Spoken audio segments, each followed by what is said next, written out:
आदरणीय दर्शकबिन नमस्कार। आफू उठे परिवार उठ्छ, परिवार उठे समाज, समाज उठे समग्र देश उठ्छ। उठौँ समृद्धि विशेष कार्यक्रममा यहाँहरूलाई हार्दिक स्वागत छ। म सुदर्शन आचार्य।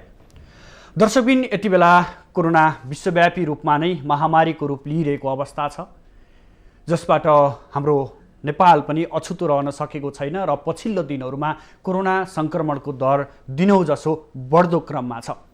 आज हामी यही कोरोनासँग सम्बन्धित रहेर सरकारले कोरोना नियन्त्रणका लागि गरेका पहल र कोरोना परीक्षणमा सरकारले देखाएको तदारुकता, साथसाथै निजी अस्पताल र सरकारी अस्पतालले लिन लागेको धरौटी र त्यो धरौटीको चौतर्फी आलोचना भइसकेपछि पुनः सरकारले धरौटी नलिनु भनेर दिएको निर्देशन लगायत कोरोना के हो र जाडो मौसममा विशेष गरेर कोरोना संक्रमण दर अझै बढ्न सक्ने भनेर वैज्ञानिकहरू, विश्लेषकहरूले बताइरहँदा खासमा कोरोनाका प्रकारहरू कस्ता किसिमका हुन्छन्, साँच्चै नै जाडो मौसममा कोरोना संक्रमण दर अझ उच्च हुने हो, यसको लागि आम नेपालीले के गर्न सकिन्छ र नेपालमा कोरोनाको अवस्था कस्तो छ, नेपालको कोरोना कस्तो किसिमको कोरोना हो भन्ने कुराहरू पनि व्यापक रूपमा चाहिँ चर्चा परिचर्चा हुने गरेका छन्। र आज हामी यिनै विषयवस्तुको पेरिफेरीमा रहेर कुराकानी गर्ने जमर्को गर्नेछौँ। खास गरी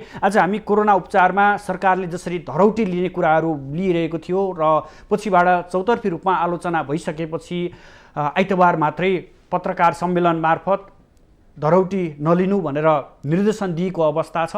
त्यो सँगसँगै चिसोसँगै कोरोना बढ्ने भन्ने अर्को चिन्ता पनि छ। यिनै विषयमा हामी जोडिएर कुराकानी गर्ने जमर्को गर्नेछौँ, जसको लागि हामीसँग प्रत्यक्ष रूपमा सम्पर्कमा डाक्टर गिरिराज त्रिपाठीजी हुनुहुन्छ, जो अनुवंशिक वैज्ञानिक पनि हुनुहुन्छ, साथै त्रिभुवन विश्वविद्यालयमा बायोटेक्निकल डिपार्टमा कार्यरत हुनुहुन्छ, साथसाथै उहाँ स्वास्थ्य मन्त्रालयमा सल्लाहकारको रूपमा पनि कार्यरत हुनुहुन्छ। आज हामी उहाँसँग जोडिएर यिनै विषयवस्तु र समग्रमा विश्वको कोरोना र नेपालको कोरोना र विशेष गरी जाडो मौसममा कोरोना संक्रमण बढ्दो भनिरहँदा खास वास्तविकता के हो, साँच्चीकै अब मौसम चिसो सुरु हुँदैछ, यसमा हामी कसरी सजगता अपनाउने भन्ने विषय पनि आजको मूल विषयमा हामीले उहाँलाई आमन्त्रण गरेका छौँ र यतिखेर हाम्रो प्रत्यक्ष सम्पर्कमा उहाँ जोडिनु भएको छ। हामी प्रसङ्ग सुरु गरौँ। सरकारले जसरी गत कार्तिकमा निर्णय गरेको थियो, कार्तिक 2 गतेको निर्णयको थियो, जहाँ अति वृद्ध, अति विपन्न परिवार र सुरक्षाकर्मी र स्वास्थ्यकर्मीसँग सम्बन्धित र त्यो सेक्टरसँग सम्बन्धित व्यक्तिहरूको कोरोना परीक्षण र उपचार निःशुल्क गर्ने, अरूको लागि चाहिँ निःशुल्क गर्न नसकिने भनेर जारी गरेको थियो। त्यसको पनि चौतर्फी रूपमा आलोचना भयो। साथसाथै सरकारले त्यो निर्णय जारी गरे सँगसँगै निजी र सरकारी अस्पतालले आफ्नो मनोमानी रूपमा धरौटी पनि लिन थाले, त्यो पनि आलोचना भयो र आइतबार मात्रै सरकारले यो निर्णयलाई पनि सच्यायो। यसलाई तपाईँले कसरी हेरिरहनु भएको छ? तपाईँ त एउटा सल्लाहकारको रूपमा पनि हुनुहुन्छ, कस्तो सल्लाह दिनुभएको थियो सर यसरी? होइन, धन्यवाद, यहाँले समसामयिक कुराहरू राख्नुभयो। अब यो बिचमा अब हामी सल्लाहकार त हौँ, तर यो व्यवस्थापकीय सल्लाहकार होइनौँ। हामी चाहिँ यो कोरोना सम्बन्धी जीवाणु, यसको चाहिँ तपाईँको चाहिँ म्युटेसन डिटेक्सन अथवा यो कोरोनाका प्रकारहरू पिसिआर कसरी गर्ने, त्यो सम्बन्धी हामी प्राविधिक सल्लाहकार हौँ। र व्यवस्थापकीय हिसाबले भन्नु पर्दाखेरि अब यहाँ अब यो चाहिँ राज्यको दायित्व हुनुपर्ने हो। हजुर, राज्यले यति मात्रै नभएर अब 2076 चैत्र 11 गतेदेखि लकडाउन सुरु गरेर अहिलेका यतिका महिना आइसक्दा झन्डै 7 महिना पुरा भएर 8 महिना लागिसक्यो। यो बिचमा धेरै तयारी गरिसक्नु पर्ने थियो। अब त्यो त्यतातर्फ केही पनि पुगेन र त्यसैले गर्दाखेरि अब एकातर्फ त्यो छ भने अर्कोतर्फ यो कुन निमुखा यसै विधिहरू यसलाई केही सहयोगी अक्सिजन दिने अथवा भेन्टिलेटरमा राख्ने केही सहयोगी बाहेक यसका कुनै औषधिहरू नभएको हुँदाखेरि यो सबैलाई नै जटिल समस्या हो। निमुखादेखि लिएर सम्पूर्ण सबैलाई अब चाहे त्यो प्राइभेट हस्पिटल होस् चाहे सरकारी हस्पिटल होस्, यसको अब खासै ठुलो उपचार विधि जब नभएको हुँदाखेरि यसलाई खालि एकदम अप्ठ्यारो पर्दाखेरि अन्तिम अवस्थामा पुग्दाखेरि अक्सिजन दिने र भेन्टिलेटर माध्यमबाट दिने भन्ने कुराहरू मात्रै हो र यसलाई राज्यले सर्वसुलभ बनाउन सक्थ्यो यदि अब लो कस्टमा पनि बनाउन सक्थ्यो तर यसतर्फ पाइला चालिएन यो दुःखद नै कुरा हो। हजुर, अब यसरी सरकारका निर्णयहरू आलोचना भइसकेपछि मात्रै फिर्ता हुने, यो बाहेक अन्य कुराहरूमा पनि यस्तै कुराहरूमा पनि सरकार आलोचित बन्न पुगेको थियो र जसरी तपाईँले भने जस्तै एउटा क्याटेगोरी छुट्याइएको छ, निश्चित वर्गहरूलाई निश्चित व्यक्तिहरूलाई मात्रै परीक्षण र उपचारको कुराहरू पनि छुट्याइरहँदा आम नागरिकलाई गरिब कसरी भनेर छुट्याउने, आम धनी कसरी भनेर छुट्याउने र यो विपन्न परिवार यस्तो परिवार भनेर कसरी छुट्याउने डाक्टर साहब? होइन, यसमा यो एकातर्फको हामीले दिएको सल्लाह के हो भने अक्सिजनको मात्रा प्रचुर रूपमा उत्पादन गर्नुहोस्, हरेक पालिकाहरूमा हरेक स्थानीय निकायहरूमा साना साना अक्सिजन प्लान्टहरू राख्नुहोस्, जस्तो 30 देखि 50 लाखसम्म साना साना अक्सिजन प्लान्टहरू राख्न सकिन्छ। अब अहिले अस्ति पनि हाम्रो कुरा भएको यो हस्पिटल बनाउने बिल्डिङ बनाउने भन्दा पनि अहिले तत्काल यसलाई यो कोरोनाबाट रेस्क्यु हुनको लागि अक्सिजनको धेरै आवश्यकता पर्छ। हामीले अहिले यो सीमित हस्पिटलहरूमा देखिएको बेड भन्दा पनि हामीले भयावह के देखेका छौँ भने अब आगामी दिनमा यदि यो भएर गयो भने हामीलाई पर्याप्त अक्सिजनै नपुग्ला भन्ने डर छ है। त्यो अहिले त्यो सम्झिँदाखेरि हामीलाई पनि काहारी लाग्छ, किनभने हरेक घर घरमा अक्सिजनको सिलिन्डर चाहिने अवस्था आउन सक्छ। यदि त्यो अवस्था आयो त्यसका लागि तयारी गर्नुपर्ने हो र त्यसका लागि हामीले सल्लाह पनि पटक पटक दिइराखेका छौँ। अब कार्यान्वयन पछि के भइरहेछ त्यो चाहिँ हामीलाई थाहा भएको भएन। हजुर, यो नियमनको कुरा पनि छ नि डाक्टर साहब, जस्तो सरकारी अस्पताल अथवा निजी अस्पताल, अझ विशेष गरेर भनौँ निजी अस्पतालका कुराहरू भनौँ, जति पनि धरौटी लिने बिरामीहरूलाई कोरोना सङ्क्रमित बिरामीहरू पुग्यो भने उनीहरूलाई बेड छैन भनिदिने सम्मका कुराहरूले गर्दाखेरि पनि बिरामीहरू अल्पत्र परिरहेको अवस्था पनि छ। यसतर्फ ध्यान दिनको लागि चाहिँ तपाईँहरूले के सल्लाह सुझाव दिनुभएको थियो? नियमन चाहिँ कसरी गर्यो भने अझ प्रभावकारी हुने देख्नुहुन्छ? होइन, मैले यहाँ भनिरहेको के छ भने अहिलेको स्थितिमा सरकारी प्राइभेट हस्पिटलले धानिराखेको छ। अब त्यसमा अब प्राइभेट अनुसार नै गएको होला, सरकारीले अब सरकारी अनुसार नै जानुपर्ने हो। अब त्यहाँभन्दा पनि प्राविधिक कुरा के गर्नु, भोलि भयावह स्थिति भयो भने के गर्ने? यिनी सरकारी अस्पताल र प्राइभेट अस्पतालले धान्ने अवस्था रहँदैन। त्यो नरहेको अवस्थामा के गर्ने भन्ने कुरा आउँछ र त्यसका लागि तयारी गर्नुपर्ने हो। हाम्रो अहिले मुख्य चासो भनेको त्यसका लागि राज्यले तयारी गरोस् भनेर भन्ने हो। त्यसैले मैले अघि नै भने हामीसँग अक्सिजनको प्रचुर मात्रामा अक्सिजनको उपलब्धता छैन, त्यसलाई उपलब्ध गराउनु पर्यो अक्सिजनहरू र त्यसमाथि अब त्यसलाई चाहिने अरू पिपिईदेखि लिएर अरू स्वास्थ्य उपकरणहरू पनि प्रचुर मात्रामा चाहिँ व्यवस्थापन गर्नुपर्ने हुन्छ, त्यसलाई गर्नुपर्ने हुन्छ। र अब प्राइभेट र उसमा चाहिँ अब हामी प्राविधिक भएको हुँदाखेरि अब हामीले अब त्यति भन्न पनि अर्थात् राज्यको के छ त्यो त थाहा भएन। तर पनि के छ भने यस्तो सवालमा अब यो महामारीको उसमा चाहिँ के छ भने सबैले यसमा चाहिँ मानवीय संवेदना हेरेर त्यसरी अब ठुल्ठुला एमाउन्टहरू चार्ज गर्ने बेला अवसर यो कमाउने अवसर होइन र त्यस्तो कदापि यो मानव संवेदनहीनताको काम गरेको भएको छ जुन प्राइभेट सेक्टरले गरिराखेका छन्। यो कुनै पनि संसारमा कहीँ पनि यो मानवीय दृष्टिले कहीँ पनि यस्तो खालको कहीँ पनि हुँदैन। यस्तो खालको कामहरू यहाँ किन भइरहेको छ त्यो हामी पनि आश्चर्यमा छौँ।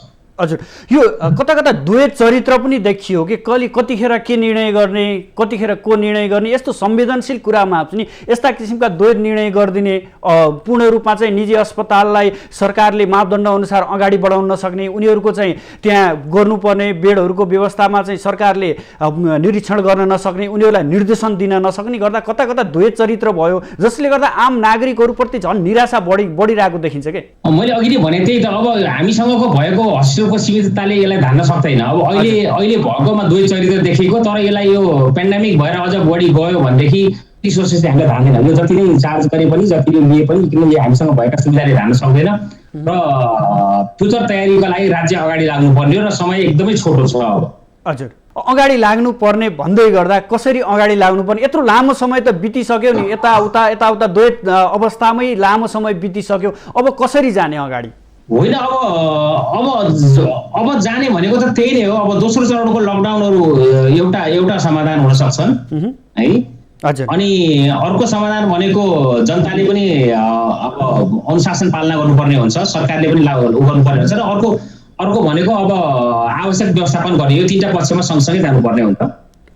लकडाउन भनेको व्यवस्थापनको लागि तयारी गर्ने समय हो।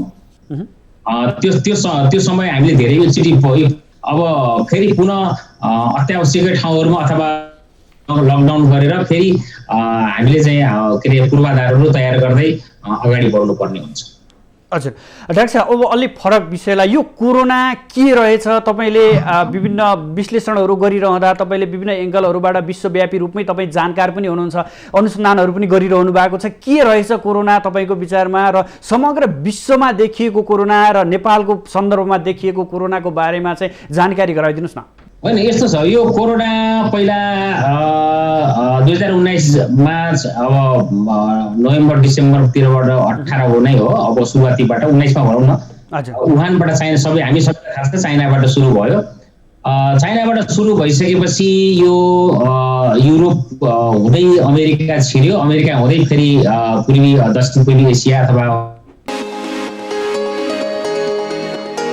कोरियाबाट, चाइनाबाट मा ओरिजिन भएको कोभिड चाहिँ यस स्ट्रेन थियो।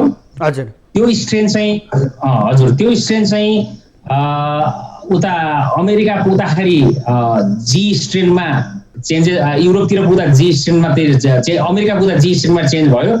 त्यसपछि त्यहाँबाट फेरि यता आउँदाखेरि साउथ कोरिया आउँदाखेरि के अरे बी स्ट्रेनमा चेन्ज भएको छ। त्यसले गर्दाखेरि यो एकदमै यसले चाहिँ अहिले चाहिँ के छ भने करिब 80,000 कोरोनाको चाहिँ प्यासेन्जरको चाहिँ स्याम्पलहरू डिटेक्सन गरेर चाहिँ जी-सेट भन्ने WHO को संस्थाले चाहिँ त्यसको डाटा ब्याङ्क तयार गरेको छ। त्यो डाटा ब्याङ्कको अनुसार चाहिँ के छ भने 6वटा ग्रुपमा कोरोनालाई बाँडिएको छ अहिले। तिनीहरू भनेको एस, भी, एल 3वटा ग्रुप हो, अनि अर्को जी ग्रुपमा 3वटा छ, फेरि जी, जीएच र जीआर। अनि एसबीएल चाहिँ धेरै संक्रमितहरू छन्। यो जी ग्रुपका चाहिँ के छ भने एकदमै छिटो फैलावट हुने र संक्रमण कम भएको, र अहिले हामी कहाँ भएको सायद सम्भवतः जी ग्रुप हुनुपर्छ, सम्भवतः भने मैले, किनभने यसको छुट्टै अध्ययन भइसकेको छ। र यिनीहरू चाहिँ एकदमै छिटो फैलावट हुने र एकदमै मास रूपमा चाहिँ स्प्रेड हुने खालको चाहिँ छ। र त्यसले गर्दाखेरि अब यो म्युटेसन एकदमै फास्ट छ यो कोरोनाको। यो चाहिँ मैले खालि यो स्ट्रेनका ग्रुपहरू भने, यो भित्र पनि थुप्रै सब ग्रुपहरू छन् म्युटेसन भएर बसेको। त्यसले गर्दाखेरि यो समय अनुसार, भूगोल अनुसार, समय अनुसार यसको चाहिँ म्युटेसन हुने क्षमता छ यसमा। त्यसैले गर्दाखेरि अहिले यसै भन्न सकिन्छ यो भोलि कुन रूपको कोरोनाले हामीलाई चाहिँ कसरी इन्फेक्सन गर्छ, कुन रूपको कोरोना अब हाम्रो भूगोलमा अथवा हाम्रो हावापानीमा डेभलप हुन्छ र यसले चाहिँ कुन स्थिति ल्याउँछ भन्ने चाहिँ भन्न सकिने अवस्था छ रहेन। हजुर, जस्तो तपाईँले जी ग्रुपको कुरा प्रसङ्ग निकाल्दै गर्दा हाम्रो छिमेकी देश भारत, त्यस्तै गरी बङ्गलादेश, पाकिस्तानहरूसँगको सँगसँगै त्यस्तै किसिमको सिम्टमहरूमा नेपाल हो कि, अथवा त्यो फरक छ, नेपालमा भएको कुराकानी फरक छ? होइन, अब यो जस्तो तपाईँलाई म एउटा सानो उदाहरण दिउँ। अहिले त पाकिस्तान र इन्डियाको कुरा गरौँ, म साउथ कोरिया भित्रको कुरा गर्छु। साउथ कोरिया सानो इक्जाम्पल दिनलाई, साउथ कोरियामा हजुरको के छ भने के अरे वुहानबाट कोरिया माइग्रेटेड भएर के छ भने भी स्ट्रेनमा परिणत भयो भने त्यसले चाहिँ के छ भने हजुरको 1-2वटा सिटी छ, के अरे देवगु सिटीमा चाहिँ यस स्ट्रेन, भी स्ट्रेन होइन, त्यसपछि सौल सिटीमा तपाईँको जी स्ट्रेन, तपाईँको चाहिँ एउटै कन्ट्रीमा 2टा सिटीमा फरक स्ट्रेनले चाहिँ तपाईँको इन्फेक्सन गरेको हुन्छ। त्यसले गर्दाखेरि जस्तो हाम्रै यहीँ पनि काठमाडौँ र वीरगन्जमा फरक हुनसक्छ, अथवा काठमाडौँ र पोखरा फरक हुनसक्छ, हावापानीको आधारमा, तपाईँको चाहिँ जोग्राफीको आधारमा, अथवा त्यो इन्फेक्सनको भाइरसको चाहिँ सोर्स कहाँबाट आएको त्यो आधारमा पनि फरक हुनसक्छ। अहिले यसै भन्न सक्ने अवस्था रहँदैन। हजुर, तपाईँले भनिरहँदा कति प्रकारको यो सिम्टमहरू अथवा कति प्रकारको भाइरसको सङ्क्रमणहरू देखिएको छ, 42-43 भन्ने कुरा छ, कसैले 46सम्म पनि कुराहरू गरिरहँदाखेरि ठ्याक्कै कति सिम्टमहरू भएको छ अथवा कसरी अन्वेषण गरिएको छ यो कुरालाई? होइन, मैले अघि नै भने 6वटा ग्रुपमा स्ट्रेन बाँडिएको छ। 6वटा ग्रुपमा तपाईँको आजभन्दा केही महिना 2 महिना अगाडि नै मैले गर्दाखेरि तपाईँको झन्डै अब 280 स्ट्रेनहरू तपाईँको चाहिँ के अरे प्रकारका म्युटेसनहरू भइसकेका थिए। त्यसले गर्दा यसको एकदमै फास्ट म्युटेसन हुने हुँदाखेरि अब यो अनुसन्धान भइरहेको छ। अब भइरहेको उसमा चाहिँ अब अहिलेसम्म सालाखाला अब म्युटेसन। हजुर डाक्टर साहब, जसरी तपाईँले यसरी बताइरहँदा मौसम अनुसार पनि यो फरक हुन्छ भनिएको छ। आम नागरिकहरूले अब जाडो सुरु हुन थाल्यो, विभिन्न विश्लेषण गर्दै जाँदाखेरि जाडोमा झन् फैलिने भनेर एउटा आम त्रास पनि सिर्जना भइरहेको अवस्था छ, र विभिन्न विश्लेषक अथवा योसँग अनुसन्धान गर्ने व्यक्तिहरूले पनि फरक दृष्टिकोण आइराख्दाखेरि मानिसहरूको, आम नागरिकको चाहिँ मानसिक रूपमा पनि यसले फरक पारेको देखिन्छ। अब जाडो मौसम सुरु हुन लाग्यो, झन् त्रास फैलिने हो कि झन् कोरोना व्यापक हुने हो कि भन्ने कुरा पनि छ नि यसमा? होइन यो सही हो। हेर्नुहोस् यो किनभने यो विन्टरबाटै सुरु भएको हो। हजुर। र विन्टरको समय तपाईँको चाहिँ वर्ल्डमै धेरै पेन्डेमिक भएको हुँदाखेरि अब धेरै चिजले विन्टर यसको लागि फेभरेबल छ, अनुकूल छ है। अब विन्टरमा पहिलो कुरा त हामी घरभित्रै बस्छौँ, कोठाभित्रै बस्छौँ, हावा कोठाभित्र झ्यालडोका थुनेर बस्छौँ, हावा खेलिँदैन। त्यसपछि कोठाभित्र पनि अथवा बन्द ठाउँभित्र पनि सङ्क्रमण हुने दरहरू बढी हुन्छ। दोस्रो कुरा आउने चाहिँ तपाईँको चाहिँ फ्लूहरूको लक्षणहरू बढी हुन्छ। त्यो बेलामा पनि यसको लक्षण र त्यसको लक्षण छुट्याउन सकिँदैन। र अर्को कुरा के छ भने यो विन्टरमा चाहिँ के छ भने ड्राई सिजन हुने हुँदाखेरि यसको पार्टिकलहरू एक ठाउँबाट अर्को ठाउँमा जान चाहिँ ड्रपलेट्सहरू जानको लागि धेरै सहज हुन्छ होइन। जसले गर्दाखेरि के छ भने लामो दूरीसम्म पनि यो फैलिन सक्छ। त्यसैले गर्दाखेरि यो हिउँदको महिना चाहिँ असाध्यै नै जोखिम यो मौसम अनुसार भनेर पनि कुरा गर्दै गर्दा अर्कोतर्फ जसरी अब हामीले सजगता अपनाउने कुराहरू आफ्नै ठाउँमा छ। तपाईँले अघि प्रसङ्ग निकाल्नु भएको थियो, हामीले तीनवटा विकल्पहरू जस्तै लकडाउन फेरि समाधानको हुन सक्छ कि यसको भन्नुभएको थियो, र अनुशासनको कुरा र व्यवस्थापकीय कुरा पनि जोड्नु भएको थियो। अब विश्वव्यापी रूपमै आर्थिक मन्दी बढिरहेको छ कोरोनाको सङ्क्रमणका कारण। अब नेपालमा सम्भव लकडाउन सम्भव गर्न सकिन्छ सकिन्न, अथवा लकडाउन गर्यो भने मात्रै यो नियन्त्रणमा हुने हो, अथवा अरू के गर्न सकिन्छ, उपायहरू के हुन सक्छन्? पनि यस्तो छ, अब सबभन्दा ठुलो मानवीय जीवन हो। हजुर। मानवीय जीवनका लागि नै के अरे आर्थिक समृद्धि अथवा आर्थिक मुभमेन्ट चलाउनु सबै नै हो।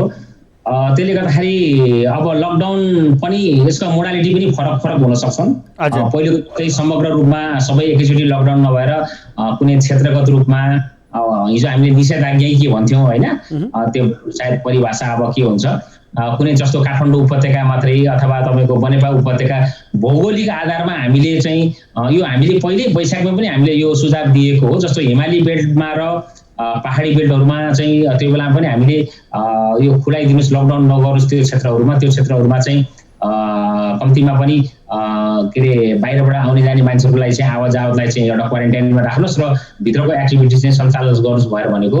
त्यसैले कुनै पनि एरियाहरू तोकेर सिल गरेर त्यहाँभित्र चाहिँ कोरोनाको म्यानेजमेन्ट गरेर त्यसपछि त्यहाँ एक्टिभिटी चलाउन सकिन्छ। तर समग्र रूपमा हेफाजार्डले भनौँ न अब मनपरी ढङ्गले आउने जाने तपाईँको चाहिँ अनकन्ट्रोल रूपमा चाहिँ समुदाय चलाउन गाह्रो छ, त्यसरी चलाउन गाह्रो छ।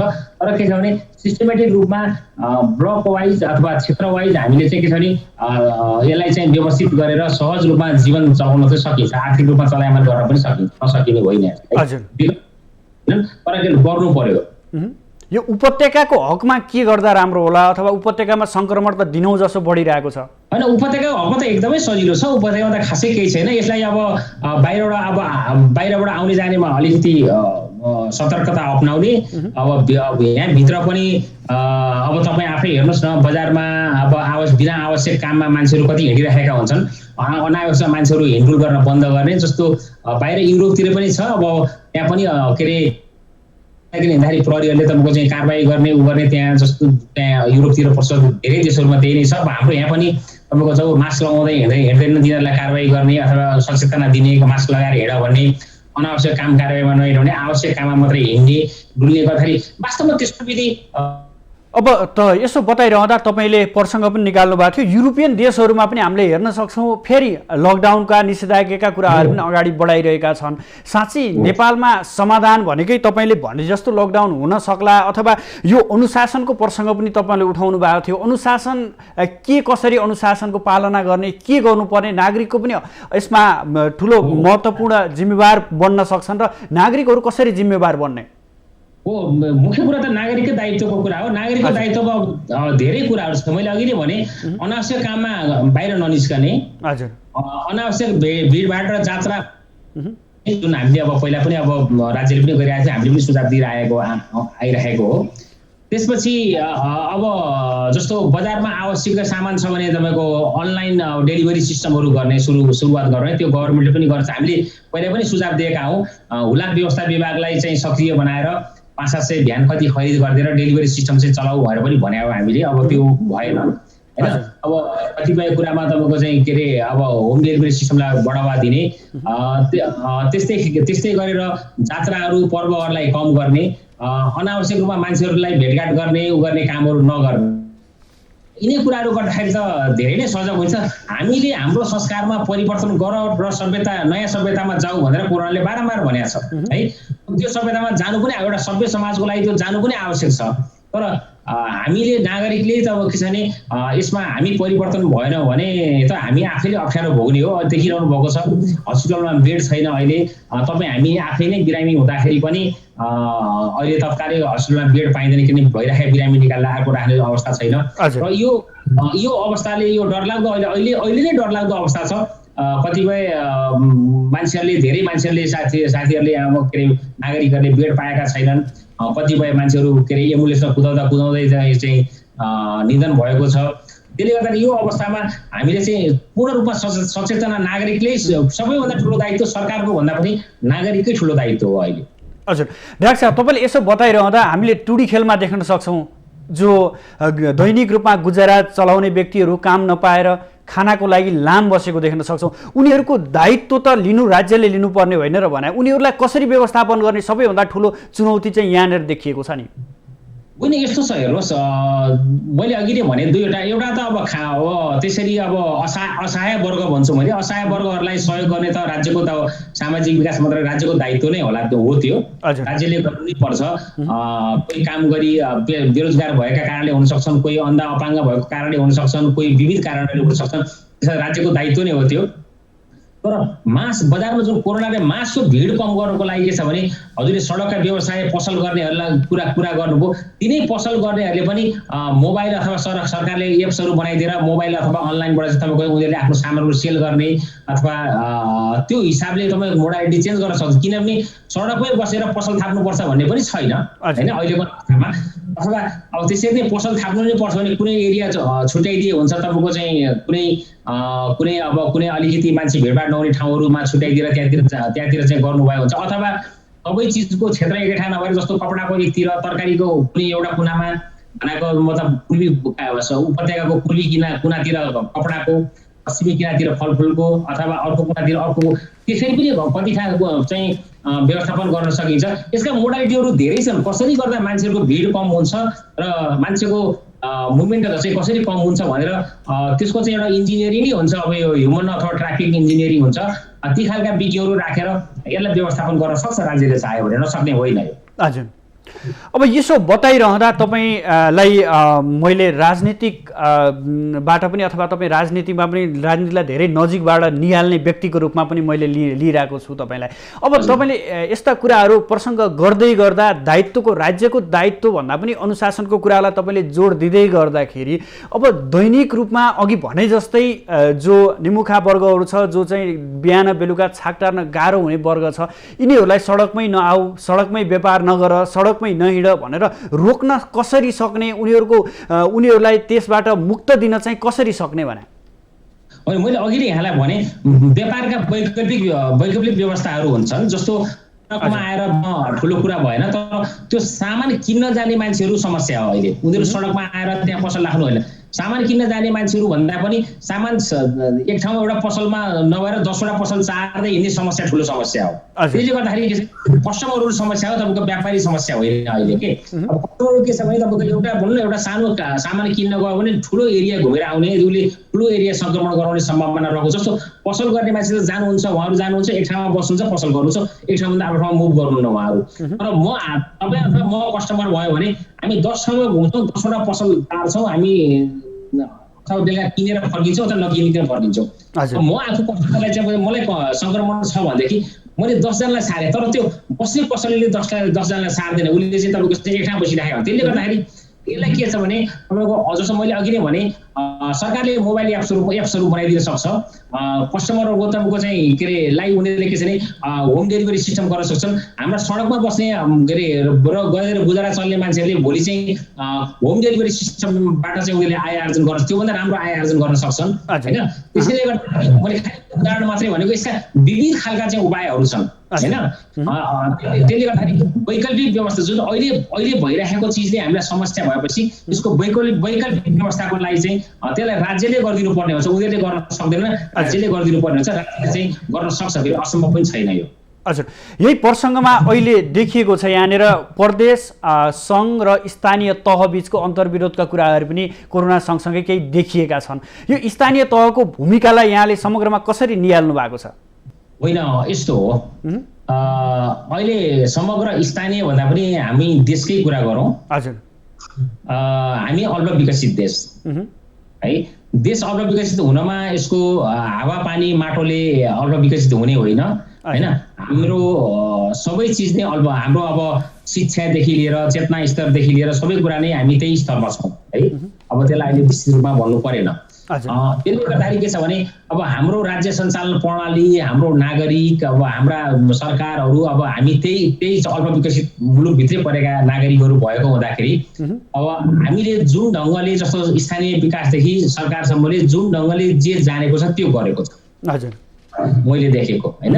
अब उहाँले अब जे सुन्नुहुन्छ, जे विज्ञले जे भनेको सुन्नुहुन्छ, अथवा बाहिर बहसमा टेलिभिजनबाट अथवा तपाईँको चाहिँ न्युजहरूबाट जे आउँछ, जे सिक्नुहुन्छ त्यही नै गर्नुहुन्छ। त्यसैले गर्दाखेरि मलाई लाग्छ स्थानीय निकायहरूले पनि सक्दो जस्तो लकडाउन गर्नुपर्छ भन्नुभएको छ। कति स्थानीय निकायहरूमा पूर्णतया लकडाउन गर्नुभएको छ, बाहिरको मान्छेलाई छिर्नै दिनुहुन्न है। त्यो पनि गर्नुभएको छ, पनि गर्नुभएको छ। तर के छ भने यसका वैकल्पिक समाधानका उपायहरू के हुन्, अथवा वैकल्पिक व्यवस्थाका बारेमा, वैकल्पिक उपायहरूका बारेमा चाहिँ सोच्नको लागि त्यसलाई चाहिँ के छ भने अनुभवी विज्ञहरूसँगै सरसल्लाह गरेर, राय सल्लाह गरेर एउटा पोलिसी राष्ट्रले बनाउनु पर्छ। त्यतातिर चाहिँ हामी चुकेको हुँ कि जस्तो लाग्छ मैले। तर समग्रमा सरकार अथवा स्थानीय निकाय अथवा प्रादेशिक सरकारहरू अथवा सङ्घीय सरकारले पनि, सरकारहरूले जे गर्नु छ उहाँहरूले गरिरहनु भएको छ। त्यस्तो विधि धेरै कमेन्ट नै गरिहाल्ने खालको पनि छैन, किनभने बारम्बार तपाईँको एउटा प्रेसर आउँछ। हिजो गराइदिने पनि, जस्तो अहिले तपाईँले भन्नुभयो हिजो पैसा लिने भने राज्यले सक्दैन भने फेरि भोलि पैसा नलिने भएर भन्यो। त्यो भनेको मतलब के हो भने जनतालेबाट आवाज उठ्ने बित्तिकै उहाँहरू करेक्सन पनि भइरहनु भएको छ होइन। यसलाई पोजिटिभ रूपमा लिनु पर्यो, सबै नेगेटिभ रूपमा लिनु पनि हुँदैन। यसलाई पनि पोजिटिभ रूपमा, किन उहाँ करेक्सन त हुनु पनि यो साँच्चै जनताले पैसा लिनु सक्दैनन्, यसलाई धरोटी नल्याऊ होइन भएर भन्ने खालका कुराहरू। तर अब रह्यो के भने हामीले स्थायी खालको तपाईँको नीतिहरू बनाउनु पर्यो होइन। प्रभावकारी, स्थायी भन्दा पनि प्रभावकारी खालका नीतिहरू बनाउनु पर्यो, जुन नीतिहरूले के छ भने हामीले सहज म्यानेज गर्न सकियोस् र तलका पालिकासम्मले चाहिँ के छ भने नीतिहरू फलो गर्न सकियोस्।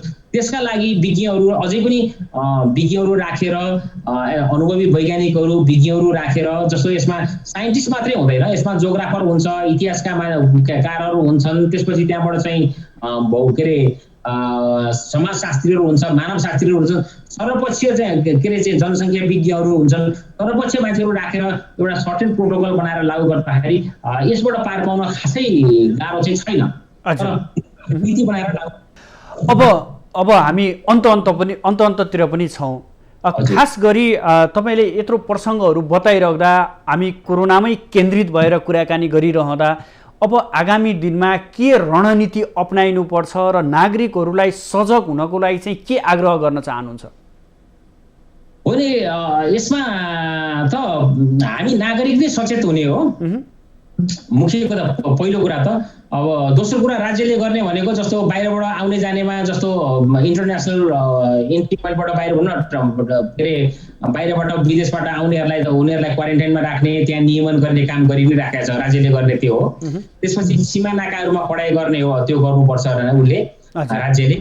अब आन्तरिक रूपमा कहीँ एकदमै पेन्डेमिक भयो, महामारी रूपमा गयो भने त्यो ठाउँमा निषेधाज्ञा लागू गरेर त्यो ठाउँमा चाहिँ अब रेस्क्यु गर्नुपर्ने हुन्छ। अब त्यो पनि गर्ला सायद, त्यो गरि नै राखेको छ। र जहाँ नर्मल कन्डिसन छ त्यहाँ चलाउने हो। र समग्र रूपमा भन्दाखेरि अब नागरिक नै एक आपसमा सचेत रहने हो। मैले पहिलेदेखि नै भन्थेँ अब के अरे सामाजिक दूरी चाहिँ कायम गर्नुपर्छ भने मैले चाहिँ पहिला पनि व्यक्तिगत दूरी भन्थेँ। सामाजिक दूरी, व्यक्तिगतै दूरी कायम राख्ने हो मान्छेको है। अनि व्यक्तिगत दूरी कायम राखेर आफू अनुशासनपूर्वक आफ्ना काम कारबाहीहरू गर्दाखेरि खासै यसले त्यस्तो ठुलो असर चाहिँ गर्दैन। डेथ रेट पनि एकदमै कम भएको हुँदाखेरि यसबाट त्यस्तो आँतिहाल्नु पनि पर्दैन। तर के छ भने संयमता र यसको सावधानी चाहिँ एकदमै अपनाउनु पर्ने हुन्छ। हजुर, अब यो जाडो मौसमको कुरा पनि आइरहेको छ, यो अघि पनि हामी प्रसङ्ग निकालेका थियौँ। अब विशेष गरी जाडो मौसममा कोरोनाबाट बच्नको लागि, यसबाट सजगता अपनाउनको लागि के गरिनुपर्छ, कस्ता कुराहरू सेवन गर्यो भने यसबाट बच्न चाहिँ अथवा यसबाट टाढा रहन चाहिँ सहयोग मिल्छ? होइन यसमा त अब जाडो मौसम आएपछि सबैलाई तातो चाहियो है। अब कपडाहरू हप्ते पछि धुने उड्ने ओछ्याउने कपडाहरू पनि तातो पानीहरू खाने अनि तातो पानीले अब मनतातो पानीले साबुन पानीले हात खुट्टाहरू धुने बारम्बार। सेनिटाइजर भन्दा पनि साबुन पानी अत्यन्त उपयोगी छ। अनि त्यसपछि बाहिर गएको बेलामा सेनिटाइजर बोकेर जाने, सेनिटाइजर लगाउने कहीँ केही छोयो भने, अनि मास्क रेगुलर रूपमा मास्क नछोड्ने। त्यसले गर्दा कोरोनादेखि लिएर अरू के अरे एयर पोल्युसन अरू चाहिँ प्रदूषणहरूबाट बस्न दिन्छ। अनि आँखामा चस्मा लगाउन नबिर्सने।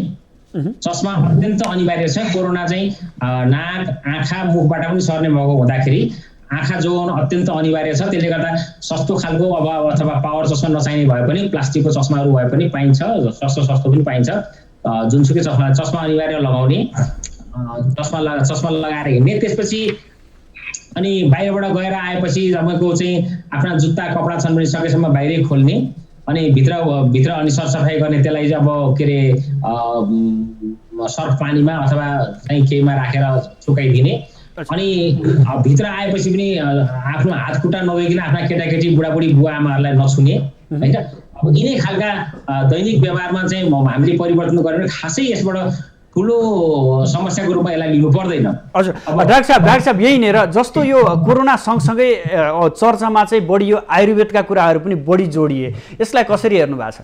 होइन, मैले अहिले यसै भन्दिनँ, किनभने आयुर्वेद अब हाम्रो परापूर्व कालदेखि चलिआएको कुरा हो। अब कतिपय कुरालाई राखिन्छ, तर कोरोना एक किसिमको भाइरस एउटा अर्को जीव भएको हुँदाखेरि है, र हामी एउटा जीव, हामीलाई होस्ट भन्छौँ, त्यो के अरे भाइरल जो जीव भयो, त्यस दुईटा जीवको इन्टरेक्सनमा तपाईँको चाहिँ हामीलाई सङ्क्रमण हुने हो।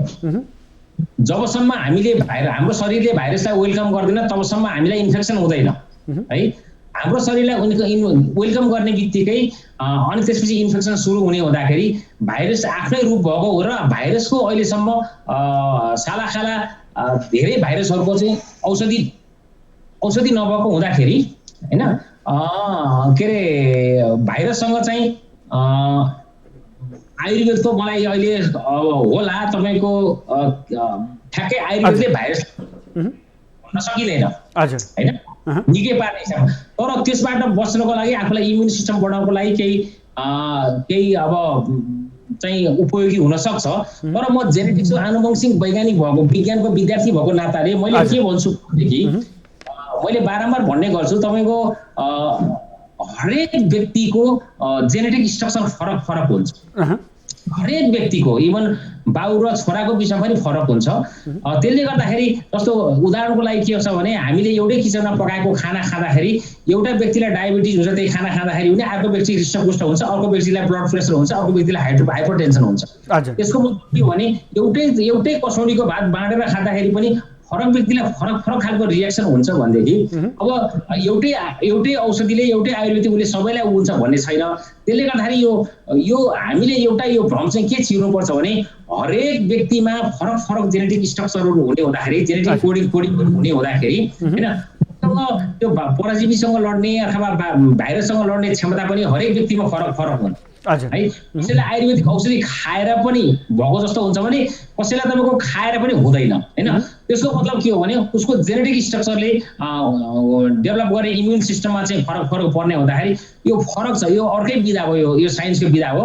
र पनि के छ भने अब कतिपय अब औषधिहरू तपाईँको चाहिँ एज अ राम्रो फुडको रूपमा लिन्छु मैले आयुर्वेदलाई साँच्चै भन्दाखेरि होइन, हेल्थ फुडको रूपमा लिँदाखेरि त्यो राम्रै हो। आयुर्वेदलाई चाहिँ लिँदाखेरि अब इम्युन सिस्टम बढ्ने अथवा तातो चिसो चाहिँ उ गर्ने, साधारण अरूबाट गर्ने ठिकै हुन्छ, राम्रै नै हो आयुर्वेदहरू लिँदाखेरि। हजुर डाक्टर साहब, अन्तमा यो खोपको कुराहरू पनि आए। कहिले चाहिँ चीनले खोप निकाल्दैछ, तयारी हुँदैछ भन्ने, कहिले अमेरिकाले भन्ने, कहिले भारतले भन्ने कुराहरू पनि धेरै प्रसङ्ग आए। र यो यसको लागि तयारी समग्रमा विश्वले गरेको तयारीको बारेलाई तपाईँले कसरी निहालिरहनु भएको छ? मैले पहिलेदेखि भन्दै आएको छु, भाइरसको अधिकांश खोपहरू फेलियर छन् है। र म आफू चाहिँ यसमा पनि आशावादी छैन। म म चाहिँ व्यक्तिगत रूपमा भन्नुपर्दा अब भोलि साइन्सले कुनै गरिहाल्यो आइहाल्यो भने अब राम्रो कुरा हो, धेरै राम्रो कुरा हो, पहिलो कुरा। दोस्रो कुरा त्यो खोपले जस्तो हाम्रो निमोनियाको अरू फ्लूहरूको खोप पनि छ जुन हरेक वर्ष हामीले लगाउँदै जानुपर्ने हुन्छ होइन। अब यसको खोपले कति समय काम गर्ने त्यो पनि थाहा छैन अहिलेसम्म। 2 महिना काम गर्ने हो कि 6 महिना काम गर्ने हो कि 8 महिना गर्ने हो कि 10 दिन गर्ने हो कि अथवा बिफोर जस्तै अरू जस्तै लङ लाइफ गर्ने हो त्यो पनि थाहा छैन। त्यसले गर्दाखेरि अब खोप मैले एकचोटि एउटा बसमा कुदादाखेरि खोप 2 महिनाको लागि आए पनि हामीलाई चाहिँ के छ भने जस्तो लकडाउन जस्तै लकडाउन नगरिकन खोप लगाएर अनि त्यसको म्यानेजमेन्ट गर्न सहज हुन्छ भन्ने कुरा आयो एउटा छलफलमा। म पनि भाग गरेको थिएँ, मैले सोधेँ यही क्वेसन राखेँ त्यो खोपले कति महिना काम गर्छ भन्दा कसैलाई पनि थाहा छैन है। तर एउटा यसरी भने 2 महिनाको लागि काम गरिदियो भने 2 महिनासम्म हामीले चाहिँ के छ भने फेरि जस्तै लकडाउन गरेर हामीले म्यानेजमेन्ट गर्छ त्यस्तै लकडाउन नगरिकन खोप लगाएर अरू म्यानेज गर्न सकिन्छ भन्ने कुरा हो। त्यसैले गर्दाखेरि भविष्य केमा छ भने हामी अघि नै मैले भने हामी नागरिक आफै सबैभन्दा त हजुर मिडियाको दायित्व पनि सरकारको दायित्व पनि नागरिकलाई सचेत गराउने र आफ्नो जीवन स्तर जुन हिजो हामीले गरिरहेको जीवन स्तर के अरे जीवनको चाहिँ प्रणालीहरू छन् अब चाहिँ हामीले जीवनका चाहिँ दैनिक एक्टिभिटिजका दैनिक क्रियाकलापका प्रणालीहरू छन् त्यो प्रणालीलाई पूर्ण रूपमा परिवर्तन गरेर कोरोना मैत्री जीवन प्रणाली अपनाउनु पर्ने हुन्छ र खोप आउला सायद आउन त आउला तर यसले कति समयसम्म प्रभावकारी हुने भनेको त्यो अहिलेसम्म कुनै पनि निर्गल छैन। अच्छा हुन्छ डाक्टर साहब, यहाँ आफ्नो महत्त्वपूर्ण समय हामीलाई प्रदान गर्नुभयो, यसको लागि धेरै धेरै धन्यवाद। हस् धन्यवाद, नमस्कार।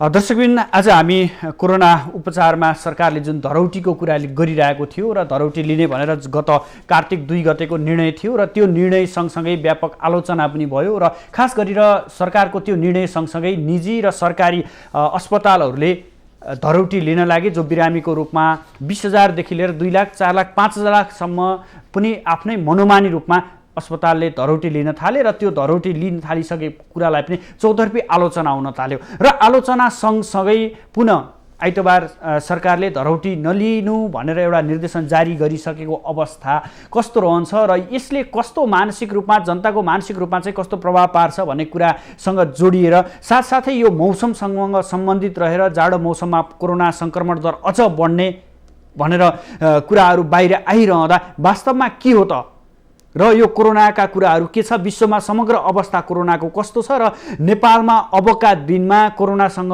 लड्न कोरोनासँग जुझ्नको लागि सरकारले के भूमिका खेल्नुपर्छ र आम नागरिकहरू चाहिँ सजगता कसरी हुनुपर्छ भन्ने विषयमा केन्द्रित रहेर आज हामी छलफल गर्ने प्रयास गऱ्यौँ र यसको लागि हामीसँग आज प्रत्यक्ष रूपमा सम्पर्कमा डाक्टर गिरिराज त्रिपाठीजी हुनुहुन्थ्यो। उहाँ अनुवंशिक वैज्ञानिक हुनुहुन्छ, साथै उहाँ त्रिभुवन विश्वविद्यालयको बायोटेक्निकल डिपार्टमा कार्यरत हुनुहुन्थ्यो र साथसाथै स्वास्थ्य मन्त्रालयको सल्लाहकारका रूपमा पनि उहाँ कार्यरत हुनुहुन्छ। दर्शकबिन, समग्रमा हामीले यसरी सरकारले गरेका निर्णयहरू एकपछि अर्को आलोचना र आलोचनापछि फिर्ता किन हुन्छन् र सरकारले आम नागरिकको स्वास्थ्यमाथि यसरी किन निर्णयहरू गरिरहन्छ र निर्णय गरेको निर्णयलाई चाहिँ किन फिर्ता लिन्छ भन्ने कुरा सँगसँगै कोरोना र कोरोनासँग सम्बन्धित रहेर कुराकानी गर्ने प्रयास गऱ्यौँ। भोलि पुनः नयाँ विषयवस्तुका साथ उपस्थित हुनेछौँ। आजलाई भने बिदा दिनुहोस्, नमस्ते।